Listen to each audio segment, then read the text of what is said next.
¿no?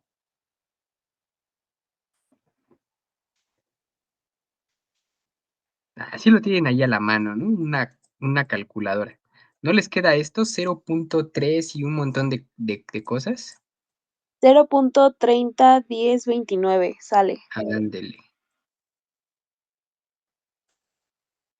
Y muchos más números, ¿no? Porque es un número irracional. Bueno, pues este 0.3 recortado o, o truncado hasta decimales, pues es este de aquí arriba, ¿no? Por eso es que dice que t dígitos binarios corresponden a 0.3 dígitos decimales. ¿Sale? Sí, sí, sí queda claro esta llamada reglita de oro para las aproximaciones entre decimales y binarios.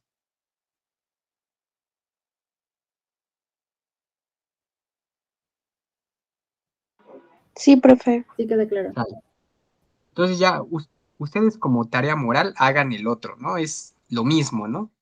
Es hacer exactamente lo mismo. Si aquí despejamos S, ahora ustedes van a despejar T.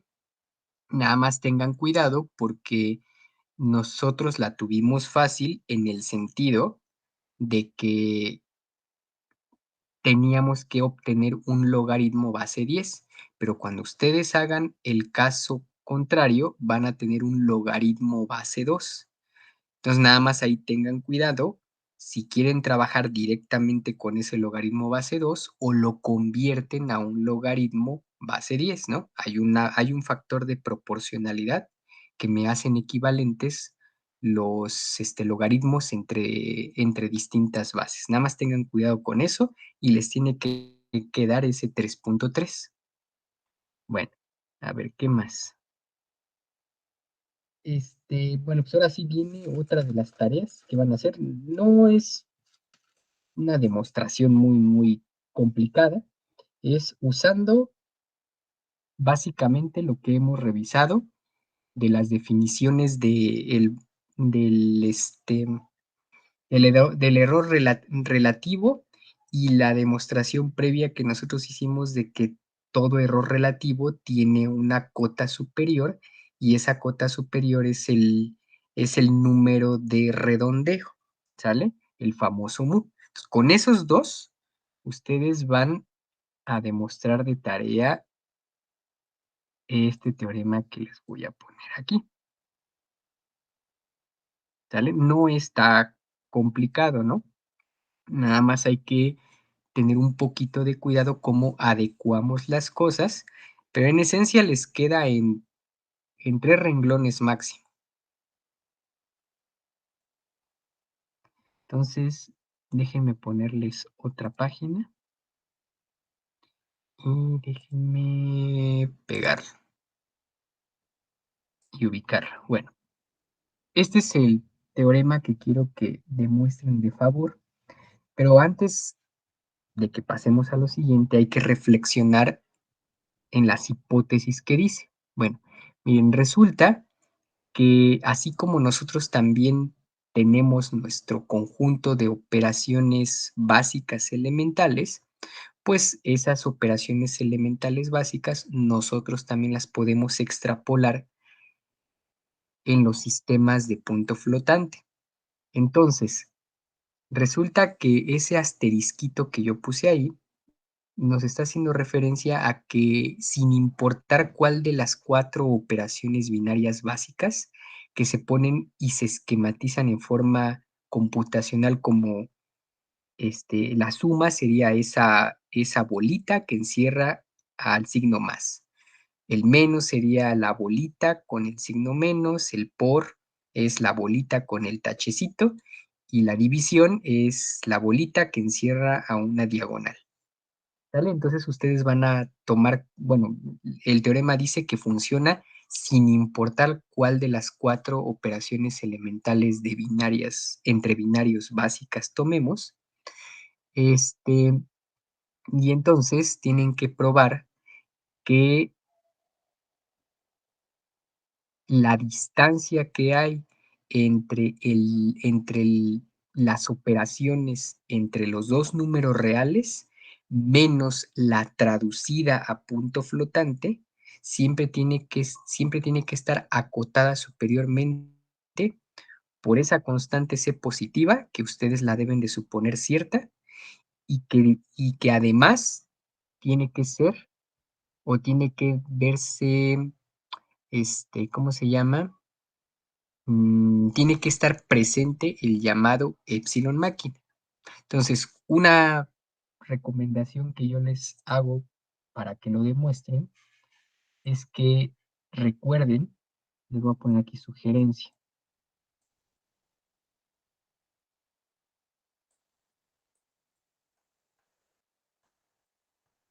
recuerden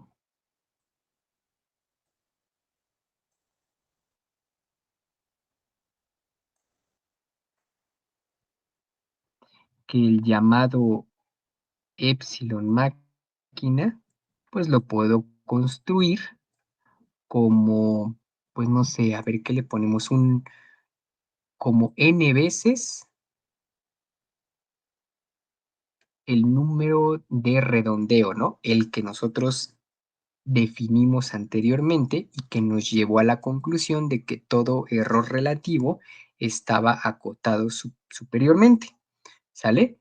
Entonces, con esa sugerencia les digo que sale en 2 o 3 renglones la demostración de este teorema, ¿no?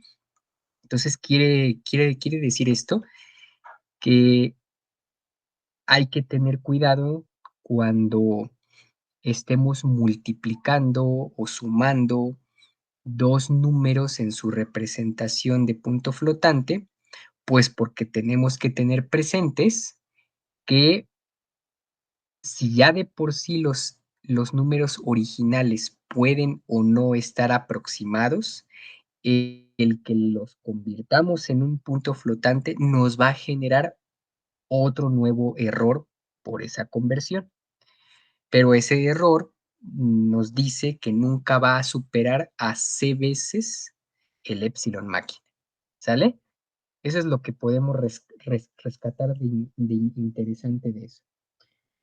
Este, ¿Qué más? Pues ahora sí ya pasamos a lo que les iba a comentar. Entonces déjenme copiar esta cajita y me la llevo otra vez acá. Pues miren, resulta que así están enunciadas el esquema básico de lo que se le llama el axioma fundamental de la aritmética de punto flotante. Bueno, lo que nos está diciendo aquí, y ahorita vamos a ver quién es quién es ese campo, bueno, quién es ese cuerpo F, ¿no? Entonces dice que si X y Y pertenecen a ese cuerpo F, entonces siempre vamos a garantizar la existencia de un epsilon que nunca va a poder superar al llamado epsilon máquina. Y entonces, con esas, con esas hipótesis, entonces nos dice que cualquier operación binaria que yo le quiera hacer a los números X y Y es el equivalente a que si yo tengo los números reales originales, pero los voy a estar multiplicando por un factor de proporcionalidad. Ese factor de proporcionalidad 1 más epsilon tiene que ver con el error que se está generando al convertir un número real a un número máquina. Ok, entonces ese es por un lado. Luego, lo siguiente, o básicamente lo que nos estaría diciendo el punto o ese primer renglón, es que esta es la propiedad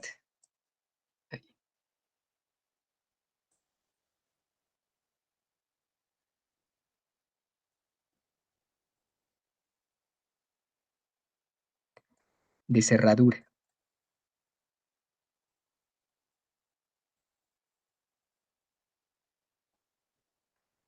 Es decir, para cualquier punto flotante arbitrario que yo tenga en el cuerpo F, resulta que la suma, el producto, la resta, la división me va a dar otro número en punto flotante, ¿sale? Por eso podríamos decir que la primera línea estaría representando a,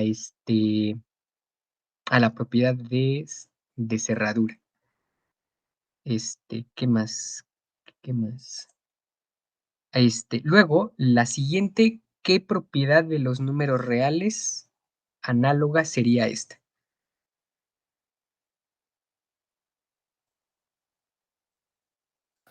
¿Conmutativa? Eso, ¿no? Entonces, la conmutatividad sí la satisface. Pero ya vimos con el ejemplito anterior, cuando definimos el epsilon máquina, que la asociatividad no se satisface para este cuerpo F. Bueno, entonces ahora, solo para que lo tengan presente, les voy a poner aquí abajo cómo tradicionalmente los libros de texto de análisis numérico construyen al llamado cuerpo F. Resulta que el cuerpo F son todos los X reales, tales que X lo voy a representar, y a esto ya no les va a sonar extraño, entonces va a ser un más menos esta M entre beta a la T por beta a la E minúscula.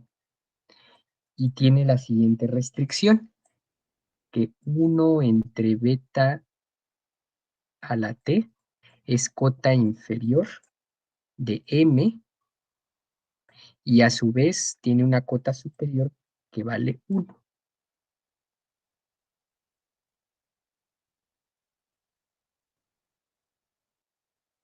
Y además existe una cota inferior para E, que le llamamos el E mínimo, y existe una cota superior para E que se le llama el E máximo. Entonces, por las señas particulares que tiene el cuerpo F, ¿quién sería el cuerpo F y que nosotros ya lo definimos antes?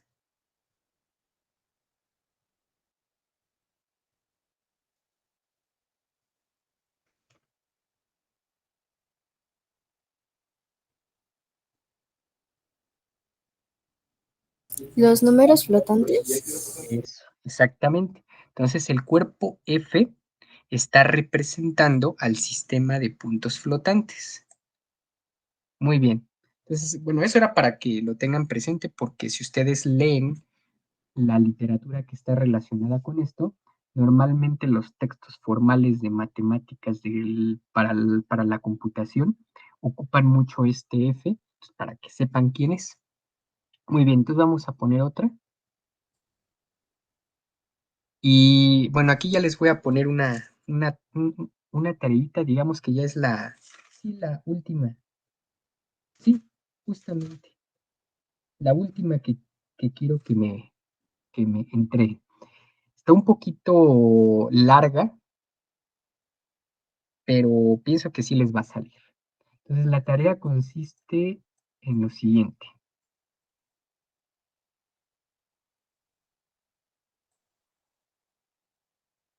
Van a considerar dos números reales, bueno, no arbitrarios. Vamos a decir que sea,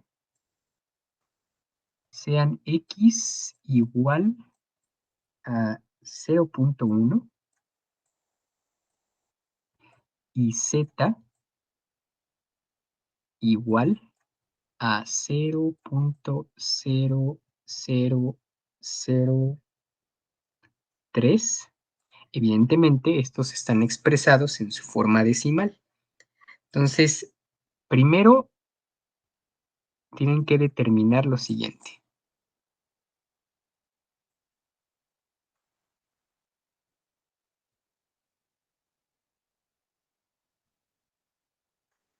Entonces, número 1, lo que tienen que determinar es cuánto vale W, que es igual a X más Z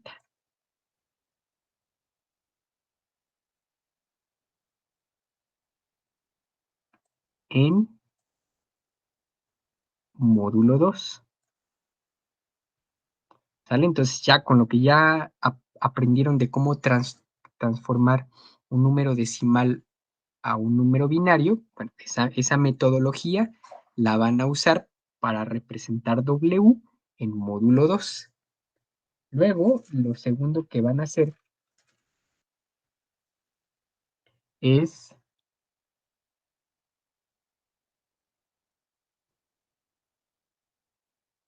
entonces esto le vamos a poner inciso 1 y este de por acá le vamos a poner el inciso 2.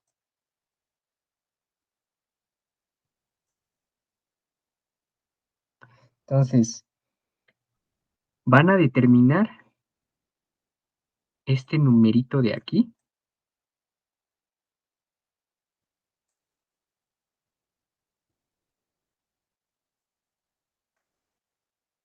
si la arquitectura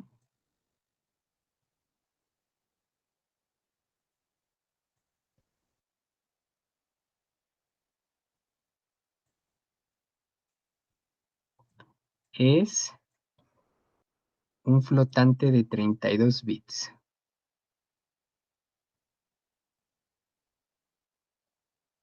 ¿Sale? Ya también ya aprendimos, una vez que ya tienen expresado en notación científica el número W, pues ahora lo van a tratar de poner con las observaciones que ya les hice, ¿no?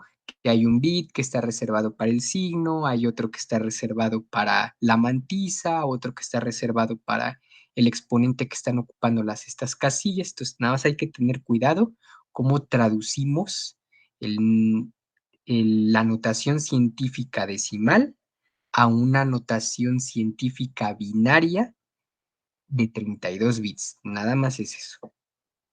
Y ya, y entonces, una vez que ya tienen eso, entonces ahora lo que van a hacer es, evidentemente se van a dar cuenta que cuando lo van a expresar como un flotante de 32 bits, pues ese no va a ser el número real original, ¿no?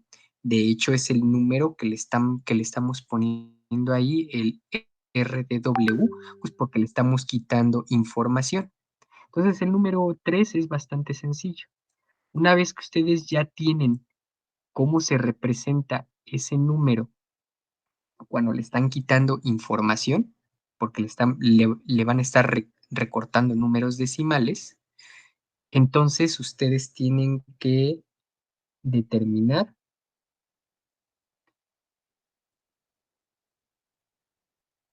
el error absoluto y relativo.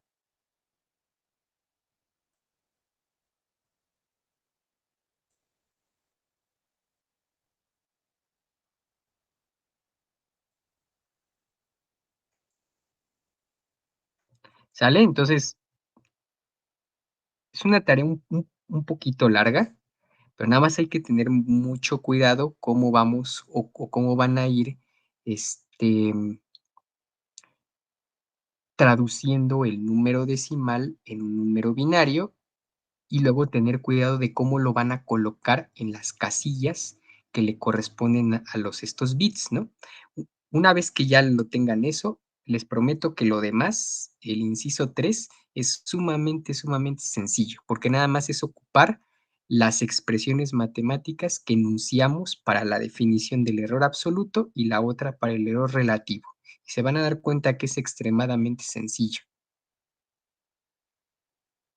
¿Vale? Entonces ya, esa sería la última tarea que me tendrían que entregar para antes de que hagamos el examen, ¿no? Bueno, ahora sí ya vamos a entrar ya a la recta final de esta unidad y esa recta final se le llama la propagación de errores.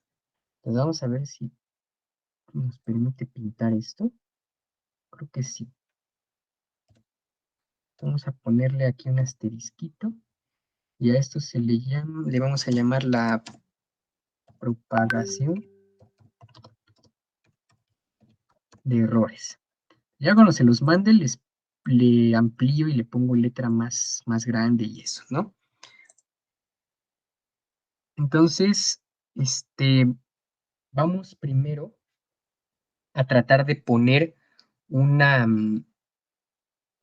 una especie de simbología o de representación matemática más adecuada para que nosotros podamos indagar cómo es que el error se va propagando, ya que conocemos que se pueden hacer las 4 operaciones aritméticas elementales para el sistema de puntos flotantes. Entonces, vamos primero a poner orden. Entonces, vamos a suponer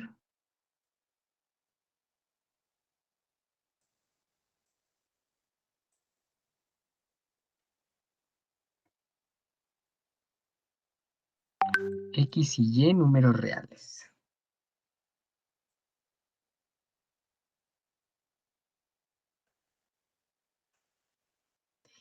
Y ahora vamos a establecer esa manera de cómo expresar un número real en términos de lo que ya conocemos con los errores que tiene al convertirlo a un punto flotante. Entonces vamos a ponerle así.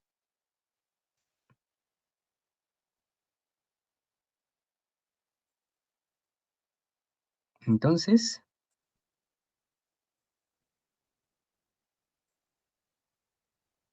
vamos a escribir a X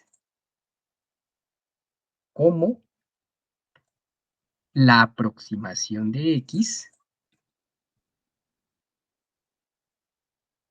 más un error, ¿no? Y ese error lo vamos a representar con esta epsilon de X.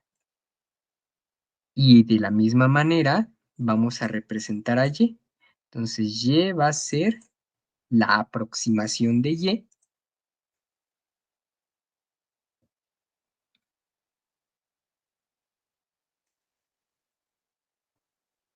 más el error de esa aproximación. ¿Sale? Bueno, entonces ya tenemos eso. Ahora vamos de manera general a expresar una operación aritmética entre ambos números. Como ya vimos anteriormente, vamos a poner luego, tomemos estrellita, ¿no? Y ya vemos que estrellita lo que va a hacer es representar alguna de las 4 operaciones elementales que nosotros sabemos. De tal manera que entonces el nuevo número que nosotros podemos formar, pues va a ser X estrellita Y. ¿Y ahora cómo lo vamos a ver eso? Bueno, observen ustedes que S en general, yo lo voy a poder representar de la siguiente manera, pero me voy a fijar más bien como en la especie de espejo que tiene por el efecto de la aproximación al convertirla en un punto flotante. Entonces, si yo me fijo en eso, resulta que yo a esta operación X menos Y, digo, bueno, X por o aplicádole algo a Y, menos la representación de punto flotante de eso mismo, que es X asterisquito Y, eso lo puedo representar alternativamente como lo siguiente, y ahorita lo vamos a poner. Entonces, eso va a ser X asterisquito Y menos la aproximación que yo le hice a X, operación la aproximación que yo le hice a Y.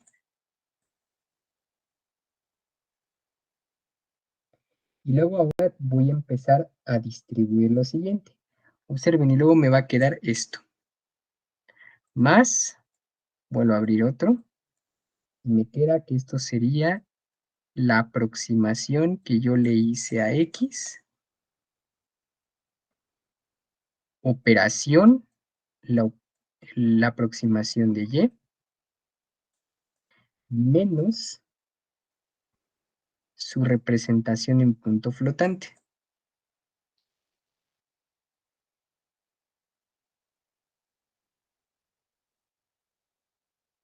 Yo creo que mejor lo pongo aquí abajo, si no se ve todo feo.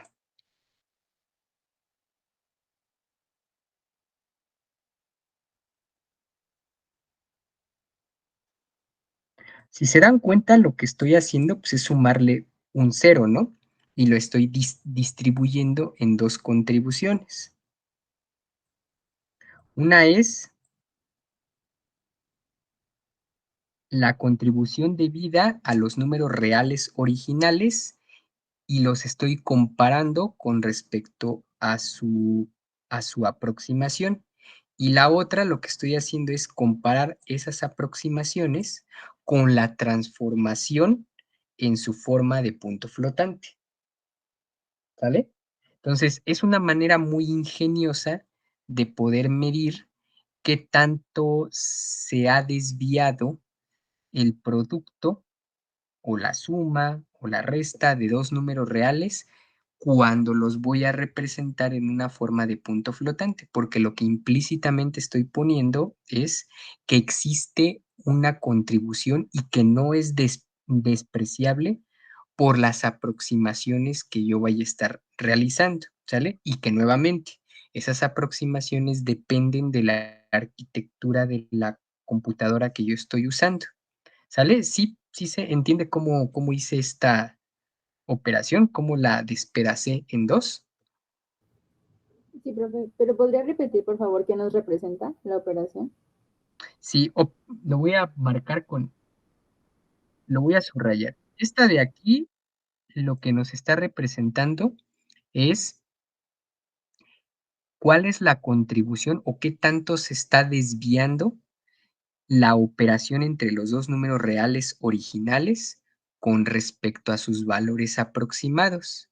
Y el segundo, que lo voy a poner de color rojito, es lo mismo, la desviación que tiene la representación del punto flotante de esos dos números bajo una operación aritmética con respecto a las aproximaciones originales que yo ya sé que tienen esos dos números, ¿sale? Es una manera más ingeniosa de poder visualizar cómo es o cómo poder cuantificar el error implícito que tiene el producto o la suma o la operación aritmética entre esos dos números X y su representación en punto flotante. Es como si estuviéramos haciendo una especie de triangulación, ¿no? Si yo conozco los redondeos o las aproximaciones, entonces yo voy a poder cuantificar de mejor manera qué tan desviado está el número original real con respecto a su representación en punto flotante.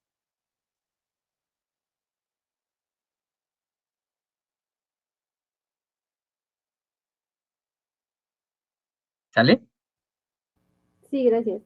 Ok, y bueno, y entonces a la contribución de lo que yo subrayé en color verde y a lo que subrayé de color rojo, a eso es a lo que se le llama la propagación del error, ¿sale?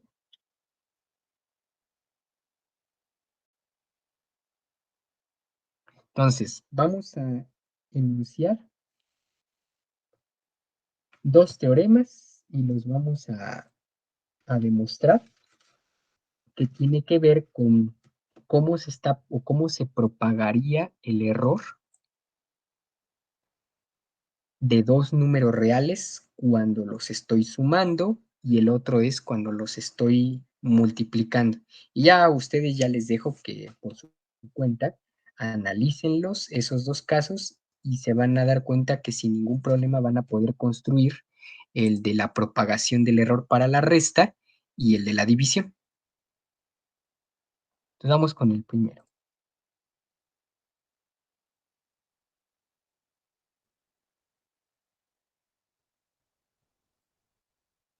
Entonces vamos a pegarlo.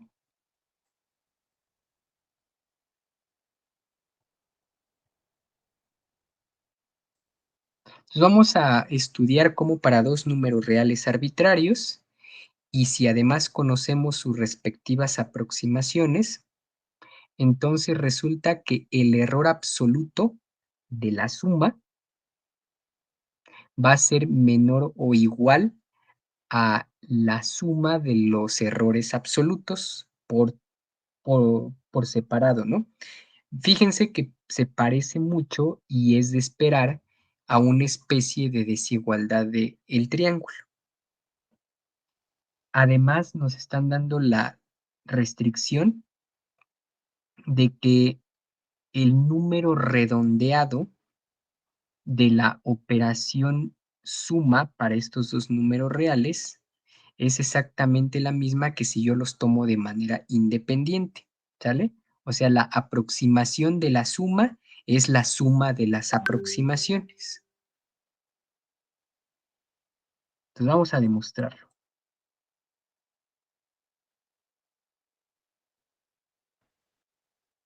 Bueno, entonces vamos a partir de lo que sabemos. Entonces vamos a poner la definición esta, dado que ya sabemos que el error absoluto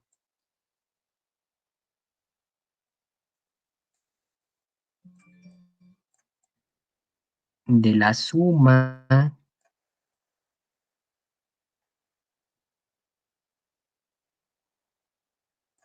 con respecto a los números originales, pues esto lo representamos simplemente como el valor absoluto, ¿no? Entonces vamos a poner que sería el valor absoluto de R de X más y todo eso lo estamos comparando con respecto a la suma original.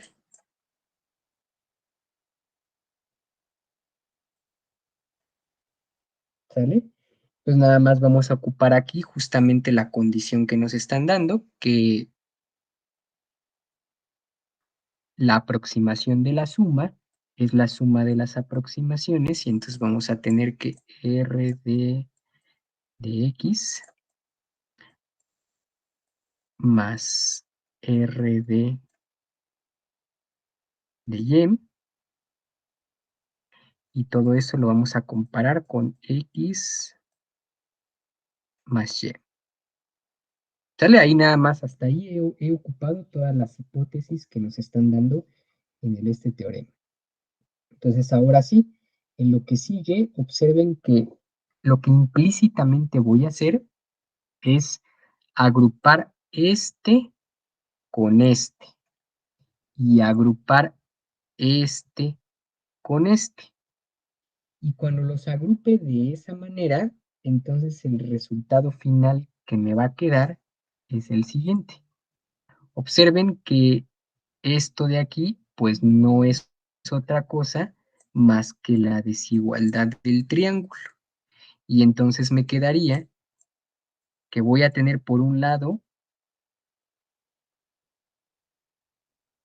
el redondeado de X menos X, luego la operación suma, el redondeado de Y menos Y, ¿sale? Pero pues al final, este de aquí no es otra cosa más que el error absoluto de R de X comparado con X. Y el otro sumando no es otra cosa más que el error absoluto del redondeado de Y comparado con Y mismo. ¿Sale? Y ya. Entonces está facilita. Profe, una pregunta. Ajá. ¿Ahí cómo pasamos de la suma especial a la suma normal? Ah, lo que pasa es que como ya estamos, una vez que nosotros distribuimos, como lo que en la parte en donde lo subrayé, Ajá. entonces ahí cuando hacemos esa distribución, entonces ya estamos comparando el número aproximado con respecto al número original. Y esa suma bolita ya la vamos a intercambiar por la suma normal, porque observen que lo que estoy poniendo yo aquí entre estas barras de valor absoluto, pues ya es un número real. Ese ya no está representando a ningún número máquina. Eso ya es lo que nosotros sabemos de el análisis de los números reales. Ok, entonces la suma bolita solo se va a ocupar cuando comparemos entre, por ejemplo, en este caso, entre número máquina con número máquina. Eso, ajá. Ok. Ujú. Muy bien, entonces, eso estuvo facilito, ¿no? No era otra cosa más que usar adecuadamente la desigualdad del triángulo. Vamos a ver la otra que también no está tan difícil. La otra que sigue, pues, es estudiar cómo es el error propagado, pero para el producto. Ahí observen que hay una ligera diferencia con respecto a la anterior, porque en la suma nos interesaba más comparar el error absoluto. En este caso, el que nos va a interesar más es comparar el error relativo, porque digamos que el error relativo se presta más para el análisis de la operación producto. Déjenme ponerlo.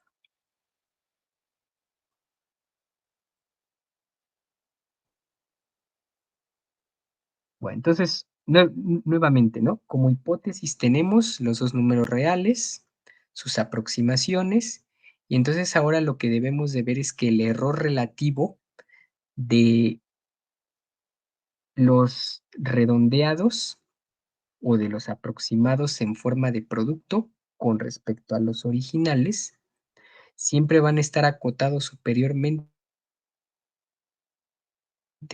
por la suma de los individuales más la del producto de X, del error relativo de X y del error relativo de Y. Y nuevamente vamos a ocupar la hipótesis, que es bastante plausible, de que el redondeado o la aproximación del producto es el producto de las aproximaciones. Entonces, una vez que ya tenemos eso en mente, pues otra vez, ¿no? Ponemos el esquema de la demostración y entonces nuevamente partimos de lo que sabemos. Entonces, número 1, ¿están ustedes de acuerdo? Entonces vamos a ponerle mejor así.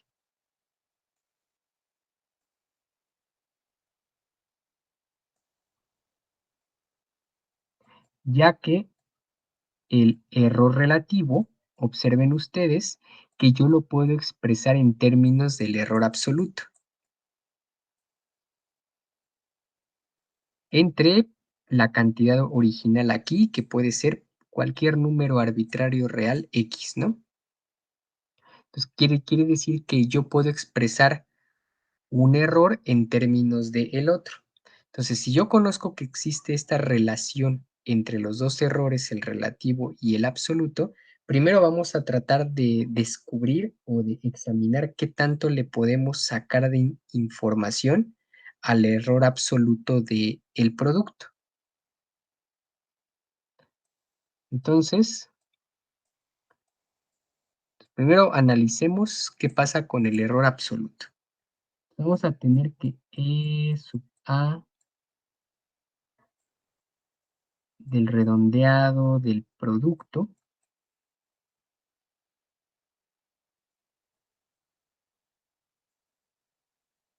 comparado con el de los originales,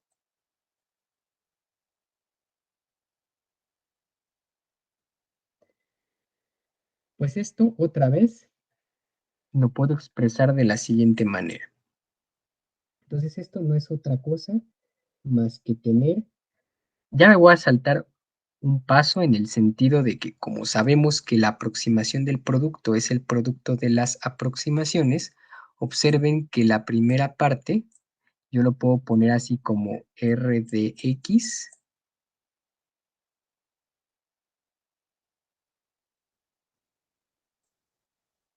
producto R de Y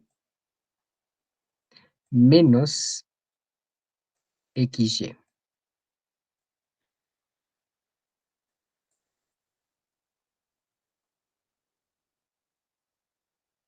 Y entonces ahora lo que voy a hacer es, nuevamente, le voy a sumar un cero de una manera ingeniosa. Entonces, voy a hacer lo siguiente. Esto de aquí va a ser igual, igual, el valor absoluto. Y entonces, primero lo que voy a hacer es aislar el R de X. Y justamente a este, al redondeado, es a quien le voy a sumar un cero de manera ingeniosa. El cero que le voy a sumar es X más X. Y lo mismo le voy a hacer para el redondeado de Y.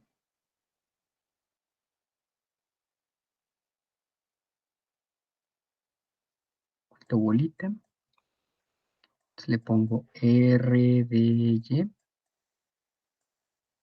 Y le voy a poner menos Y más Y. Y todo esto menos XY.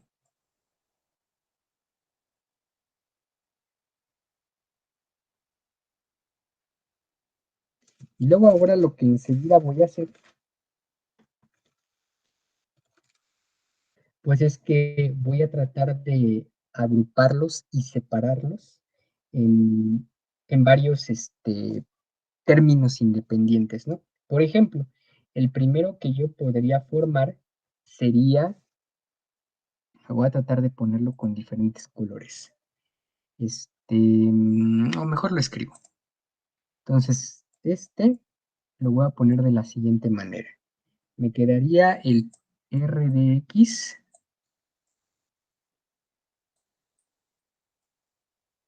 menos X y todo eso multiplicado por R de sub Y menos Y. Y luego le voy a distribuir más. Ahora me quedaría R de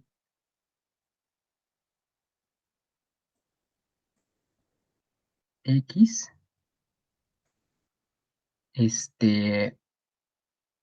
menos X, y todo eso multiplicado por Y. Y luego más R de Y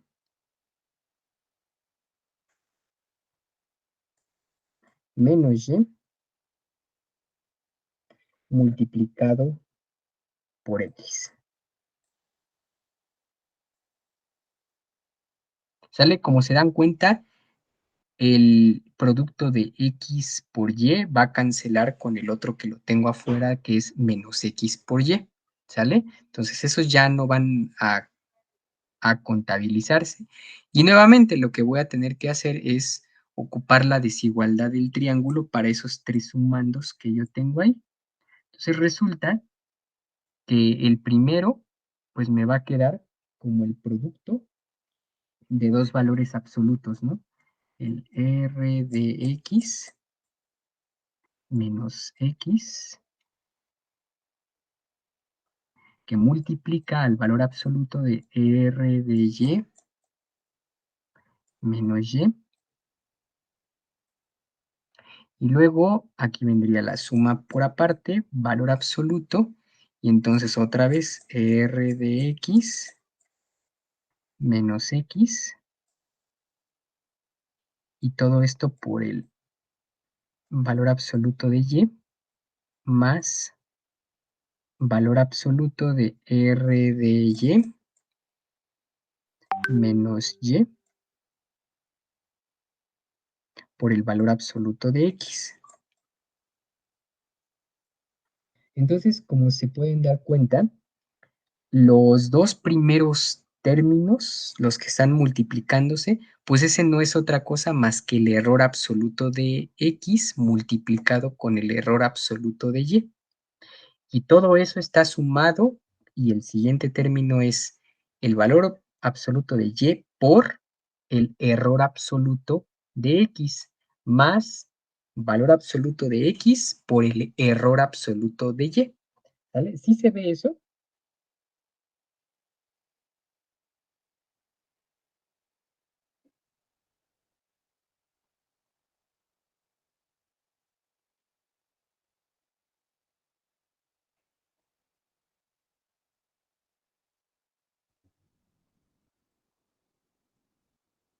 ¿Sí? ¿Todos lo alcanzan a percibir?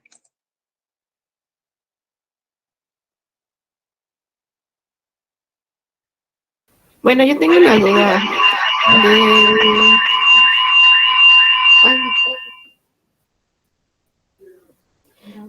de donde como que distribuye la multiplicación. Ajá. Ahí ya no alcancé a entender cómo lo hizo. Por ejemplo, agarré este primero y lo multipliqué con todo este, ¿no? Ese lo vi como si fuera un solo número. Suponga usted que lo que estoy subrayando de color verde le llamo A y el otro verde es B. Ese primer producto es el que me aparece justamente aquí abajo. Luego, el R de X menos X, pues lo voy a multiplicar por este Y positivo que está acá. Y ese es el segundo sumando. Y finalmente me va a quedar el X que está aquí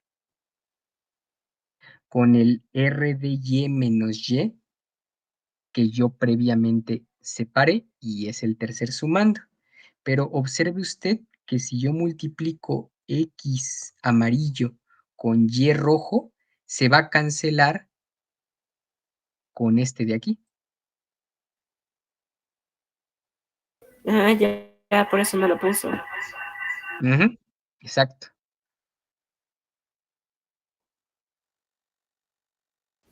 Ok, Bueno, gracias.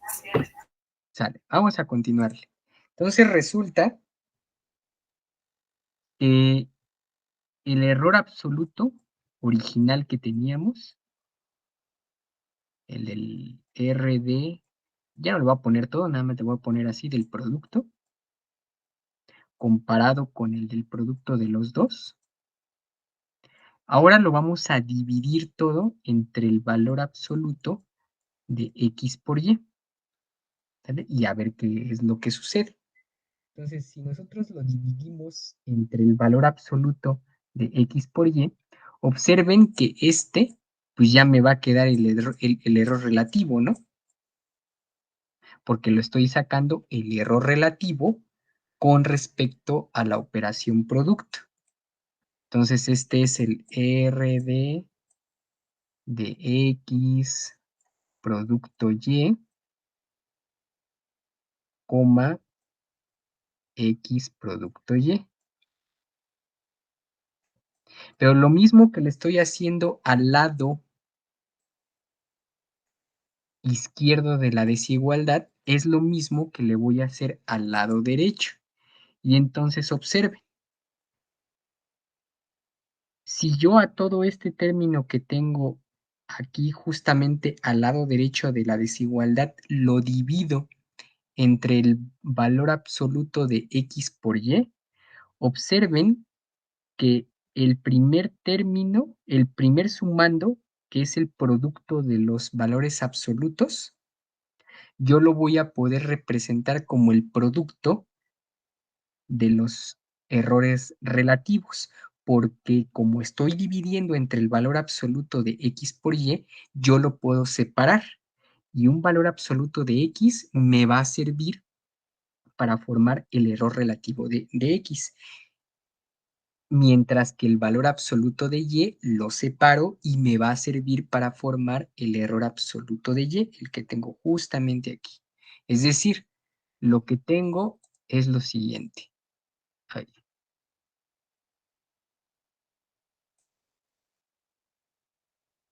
Me quedaría entonces que el error absoluto del redondeado de x con respecto a x lo voy a poner así, ¿no? Producto, el error absoluto de y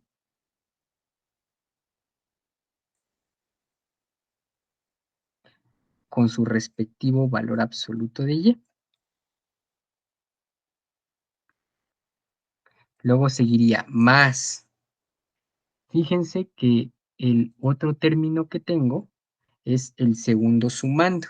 Ese segundo sumando, observen que se me va a cancelar el valor absoluto de y con el valor absoluto de y que va a estar dividiéndose.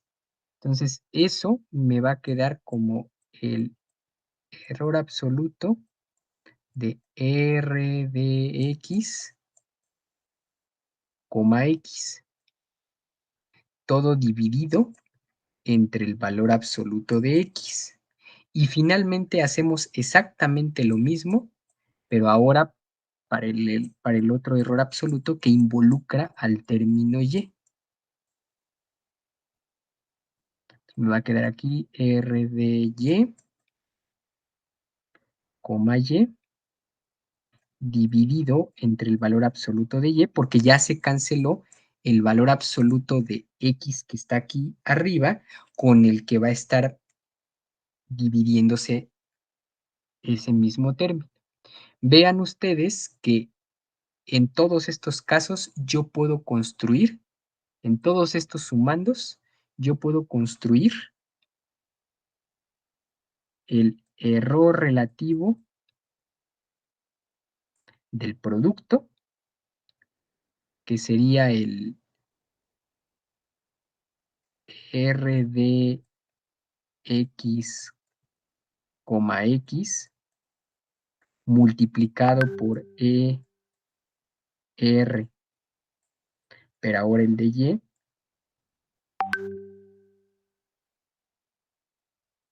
más el error relativo de el redondeado de x con x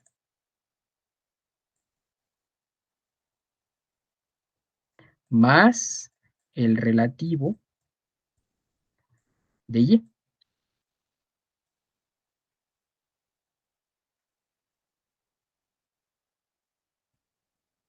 Y esto es justo lo que queríamos probar.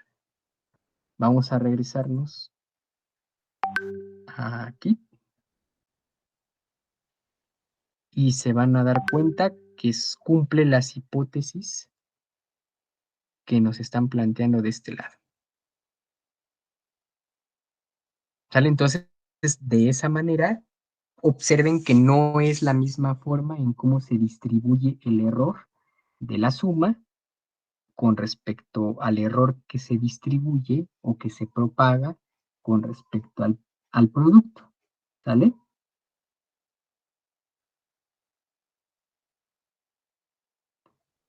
¿Sí? ¿Sí quedó claro este?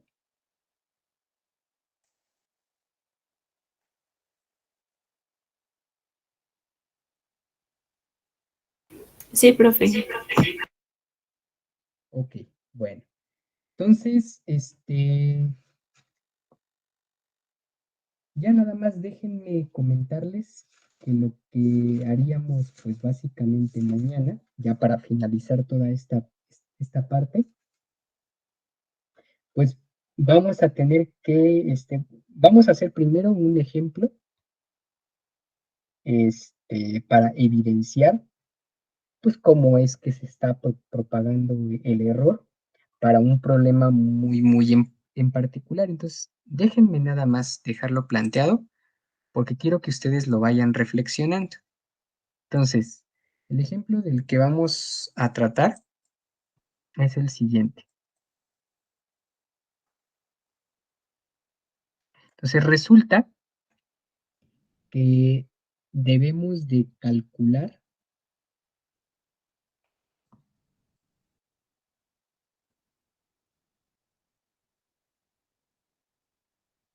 con 2 dígitos de aproximación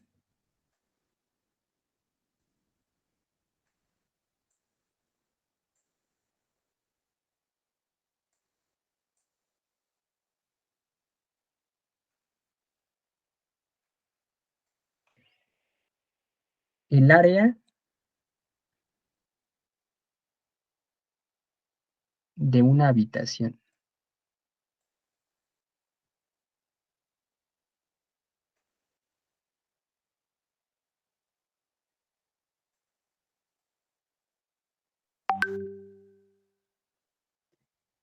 Y entonces vamos a anotar aquí los datos que nos den. Entonces, vamos a decir que el ancho de la habitación tiene 2,67 metros, más menos una incertidumbre de 0,01 metros. Y el largo tiene unas dimensiones de 3,42 metros, más menos una incertidumbre. Y esa incertidumbre es nuevamente de 0,01 metros. Entonces, fíjense que este es un ejemplo de estudiar cuantitativamente cómo se está o cómo se va a propagar el error con respecto a la operación producto. Pues porque evidentemente todos sabemos que el área de esa habitación pues no es otra cosa más que el producto de A por L, pero necesitamos que ver de qué forma está afectando esas incertidumbres de 0,01 metros tanto en el ancho como en el largo y determinar al final si esas van a repercutir mucho en obtener un valor lo suficientemente fidedigno para lo que nosotros estaríamos diciendo que es el valor promedio del área de esa habitación, ¿sale? Y ya con eso ya cerraríamos lo más esencial, ¿no? Y ya después ya nada más vamos a ver ciertos detalles finos de este con unos resultados que ustedes ya vieron desde cálculo 1 y que los vamos a estar ocupando con mucha frecuencia de aquí en adelante. Entonces, traten de repasar cuáles son las hipótesis del teorema de valor medio y del teorema de Taylor, porque esos dos en particular son los resultados de análisis matemático que con mucha frecuencia vamos a estar usando, pues porque evidentemente se presta mucho para este, estudiar directamente las aproximaciones, pues porque ahora lo que vamos a hacer es, dado que ya conocemos de la existencia de las funciones de variable real, pues vamos a tratar de estudiar cómo es que los errores de los números de punto flotante pueden repercutir cuando los estamos evaluando bajo una cierta función f, ¿sale? Y ya con eso cerraríamos la unidad 1.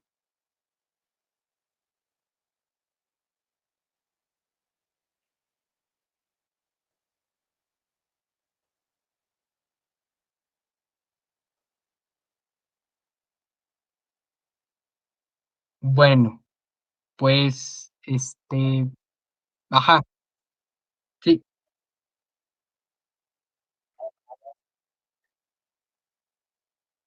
El ensayo, no, ese es, pues sí, también lo pueden entregar en equipo, ¿no? Nada más que sí tengan cuidado, ¿no? En el sentido de que si a lo mejor uno es el que quiere hacerlo, pues que los otros sí le den una leída, por lo menos para que en el sentido de de que se pueda entender, ¿no? Y ya si no se entiende, pues ya que le diga, ¿no? Al que quedó encomendado de hacerlo, pues que lo mejore.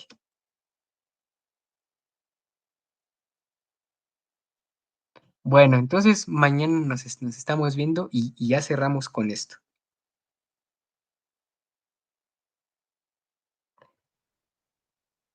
A ver, me preguntan aquí sobre el examen, entonces,